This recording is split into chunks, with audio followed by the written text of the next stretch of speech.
Welcome to another episode of Mystery M Movie Recap. Don't forget to like this video and subscribe to our channel to support our future efforts. Warning, spoilers ahead. Movie starts with a girl who runs through the forest trying to escape from someone. Finally she gets to the mansion where she tried to hide. In one moment phone rings. She pick up the phone and ask for help. The voice from the other side tells her that everything will be alright and calls her by her name. She was shocked and he explained that he knows her name because she is one of his guests. Then story started from the beginning. 5 people win a contest that takes them to Fantasy Island, where their fantasies will apparently come true. When they arrived they was instructed what they can expect and that everything is possible on this island. While they walks to their rooms, some creepy guy watched them through the bushes. At the evening they all meet again and discuss their fantasies. Main subject was actually how that all works. Is it a hologram game, hallucinogenic drinks or something else? They meet the island's keeper, Mr. Roarke, who explained the 2 rules of the island.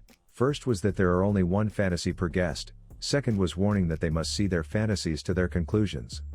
That night, JD and Brax are whisked away to their fantasy of having it all, which leads them to a rave at a mansion. They was extremely satisfied with what they get.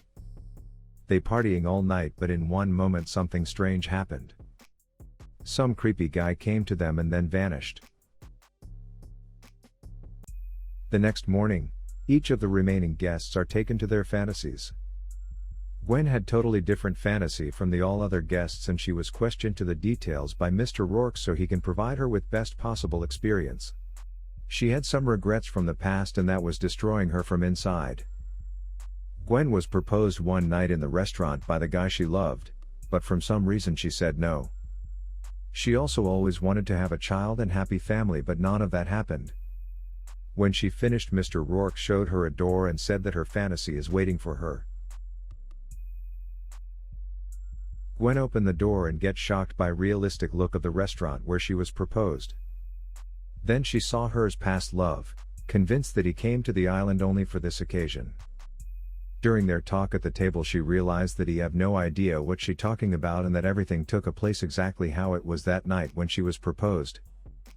Gwen then goes to the Mr. Roarke and after short argue she asks, is it all real? Roarke said that this is a fantasy island and it is real as she make it. Next was Melanie. Melanie's fantasy was to get revenge on a childhood bully. Mr. Roarke told her that in the lobby is an elevator that will take her to her fantasy. She pushed the button and elevator goes down. When the door opened, Melanie find herself in torturing control room. She turned on the light and get shocked when she saw her childhood bully on the chair and how realistic she looked. She then started to torture her thinking that is a hologram and that everything was just a game. In one moment she realized that on the chair is a real human being, a real childhood bully, and she started to call Mr. Roarke to stop everything, but there was no answer. Next was Patrick. Patrick's fantasy was to enlist in the war in honor of his fallen father.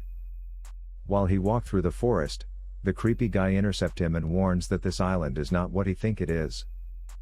Patrick then get captured by the soldiers who doesn't believe his story about being one of them. Meanwhile, JD and Brax discuss last night activities and accidental find some secret room full of armory. Gwen enjoys her fantasy and she finally said yes, even that she knows that everything is an illusion. Soldiers take Patrick to their lieutenant. Patrick was shocked when he saw his father. He asked Patrick to identify himself, and that moment was interrupted by the gunshot. Patrick realized that everything is real. He get wounded and fall unconscious. Melanie, on the other side of the island, tries to save her childhood bully from being tortured or killed. She broke the glass and released her, taking both of them outside. Gwen is taken back to a night during which she accidentally caused a fire in her apartment, killing her neighbor Nick Taylor. That moment initially leads to her depression and self-doubt. She attempts to rescue Nick in the fantasy, although soon notices that each of the other guests, minus Melanie, were there during the night. As she attempts to rescue Nick, she falls unconscious in the fire, only to be rescued by Roarke's personal assistant Julia. In the meantime, Patrick and his father was called to solve hostage situation. As they reach the hostages, it becomes apparent that the hostage situation is actually at JD and Brax's mansion. The soldiers kill the cartel, and rescue JD and Brax. Cartel then reanimated as a group of zombies and killed JD and other soldiers. Sullivan sacrifices himself so Patrick and Brax can escape. The survivors realize they all have a part in Nick Taylor's death, and deduce that they are enacting his fantasy. Then they ask Mr. Roarke how all this ends, and he said with their deaths. The group manages to escape to the dock, where they find the plane sent by Damon's associates flying overhead, only for it to be shot down by the cartel. The group then escapes into the jungle, where they discuss how to get out of this situation. They wasn't really sure which person fantasy they are going through right now, so they decided to stop the island from manifesting anything.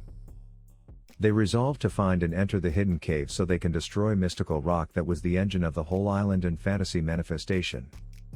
As the group explores the cave, they are individually lured into different sections of the cave containing manifestations of their own personal demons. Brax saw JD, who asked him for help. Then he said that Brax should be on his place, he should die. Gwen saw her fantasy daughter saying that her friend was right about Gwen. Her friend was Nick Taylor, who put a lot of guilt on Gwen because he died in fire. Patrick fought with his father. After he defeated him, he gets stabbed by Melanie. Melanie then explained to others that they are living her fantasy. She was in love with Nick Taylor, and first time in her life she was feeling loved, but he was tragically pulled away from her, and she blamed all of them for that. Gwen, Brax and Sloane manage to escape and finds the mystic rock in the fountain. They get surrounded by Mr. Roarke and cartel. It is revealed that Julia is actually Roarke's wife. She continuously dies as she did in real life, and reappears as part of Roarke's fantasy. As Julia begins to die, she convinces Roarke to let go of her, and help the others escape the island. Roarke agrees, and Julia disappears. Sloane takes a sip of the spring water collected in the canteen, before wishing for Melanie to be killed, and causing her to be dragged into the pool by Nick's severely burnt zombie. Melanie suddenly leaps from the pool and throws the grenade that Roarke dropped in earlier, having detonated it as a last-ditch effort at revenge. Patrick sacrifices himself by jumping on the grenade as it detonates, protecting the others. The day resets. Gwen, Sloane and Brax wake up back at the house to discover that Patrick has died. Roarke finally agrees to let them leave. As the survivors board the plane to leave the island, Brax wishes for JD to remain in his life, although Roarke tells him that he will have to stay forever on the island to complete this fantasy. Brax decides to stay with Roarke on the island as Gwen and Sloane take off in the plane. Thank you for watching. Don't forget to like this video and subscribe to our channel to support our future efforts. Have a nice day.